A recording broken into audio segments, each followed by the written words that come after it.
Well, by 2020, we'll have computers that are powerful enough to simulate the human brain, but we won't be finished yet with reverse engineering the human brain and understanding its methods. So these technologies will be a million times more powerful within 20 years. 20 years. In fact, the speed of exponential growth is itself speeding up. So in 25 years, these technologies will be a billion times more powerful than they are today. Ray, you bother me.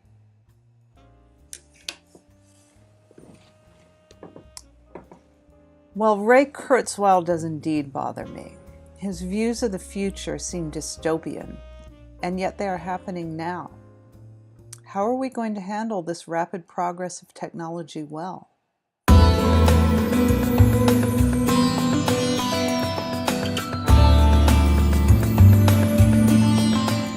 An analysis of the history of technology shows that technological change is exponential, contrary to the common sense, intuitive linear view. So we won't experience 100 years of progress in the 21st century. It'll be more like 20,000 years of progress at today's rate. Jeez. The returns, such as chip speed and cost effectiveness, also increase exponentially. There's even an exponential growth in the rate of exponential growth. Within a few years, machine intelligence will surpass human intelligence, leading to the singularity, technological change so rapid and profound it represents a rupture in the fabric of human history.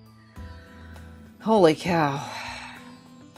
Kurzweil's predictions, such as the singularity, are so science fiction in a way that is deeply frightening and disturbing, as it really upends our perception of our environment. It implies the earth and the natural world as is will be indelibly transformed to some digital hybrid or even virtual reality. On top of which, many of his predictions seem to be coming true, perhaps not down to the last detail, but certainly directionally. In Zen and the Art of Motorcycle Maintenance, Pirsig's traveling partners, John and Sylvia, represent this feeling of dread and malaise at the progress of technology. The book, ZAMM, as I call it, was written in the 1970s, and at that time people could avoid thinking about technology altogether. They talk once in a while, in a few pained words as possible, about it or it all. As in the sentence, there's just no escape from it. And if I asked, from what? The answer might be the whole thing, or the whole organized bit, or even the system.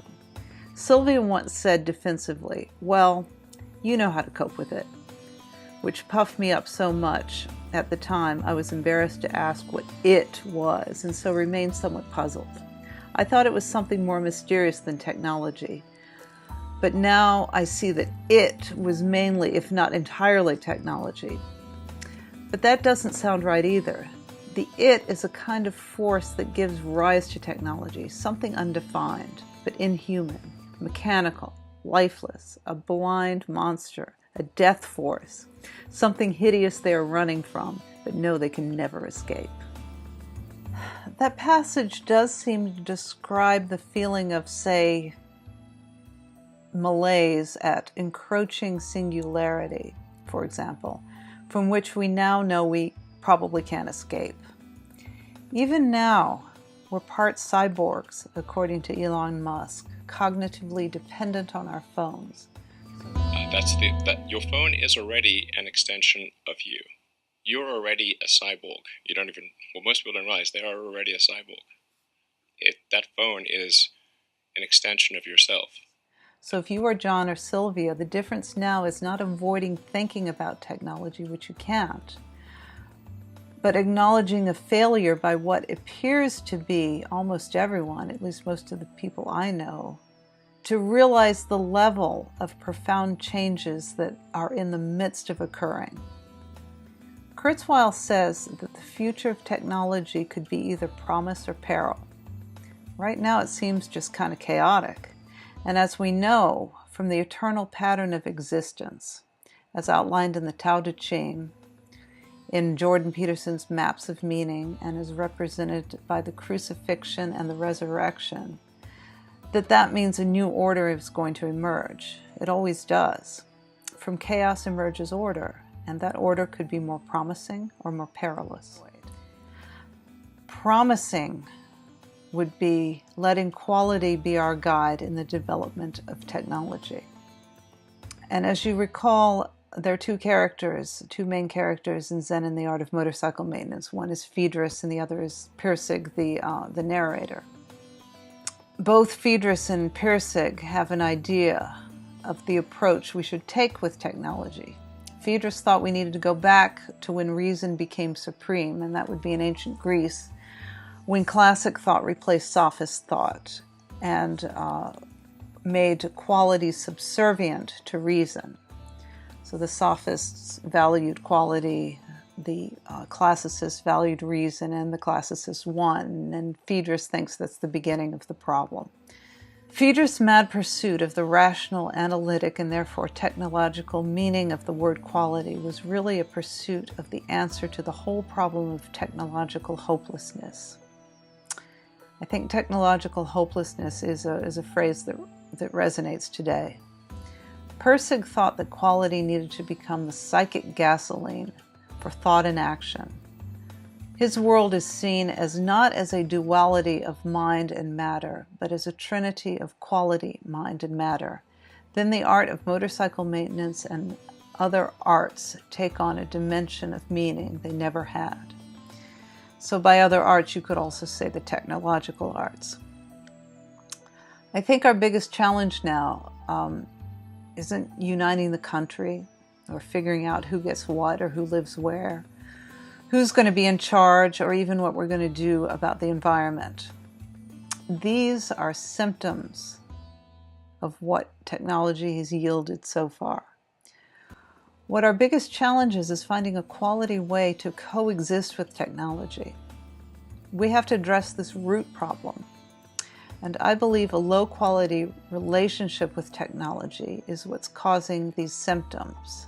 And by technology, certainly social media has a big part to play in what has been happening.